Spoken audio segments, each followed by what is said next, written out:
సార్ని చూస్తుంటే మాకు నిత్యము నూతనంగా అనిపిస్తుంటుంది. జీవితం అంటే ఎట్లా నేర్చుకోవాలి, ఎలా ఉండాలి.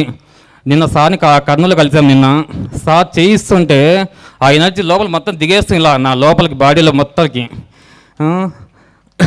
అసలు చాలా అద్భుతం సార్. సార్ని ప్రతిక్షణము మా మధ్యలో సార్ నాకు గురువు, శ్వాస, పత్రి సార్ మూడు. శ్వాస ఎంత ముఖ్యమో సార్ అంతే ఇదన్నమాట నా జీవితంలో. శ్వాసే నా గురువు, పత్రి సారే నా గురువు. చాలా అద్భుతం. ధ్యానం అనేది చాలా జీవితాన్ని మార్చేసింది బాగా. చాలా ఉన్నాయి ముందు కాలానికి. అంటే మేము ధ్యానంలో రాక ఇప్పుడు వచ్చి 10 ఏళ్ళు అవుతుంది. 2009లో వచ్చాము. చాలా అంతకుముందు ఉన్న జీవితానికి ఈరోజు ఉన్న జీవితానికి అన్నీ ఉన్నాయి. ఈరోజు కూడా అదే ఇబ్బందులు కొద్దిగా ఉంటాయి. ఎంత డబ్బున్నా ఏమున్నా ఇబ్బందులు అనేవి ఇక్కడ ప్రతి చోట ఉంటాయి. కానీ దాన్ని చూసే యాంగిల్ మారుతుందన్నమాట.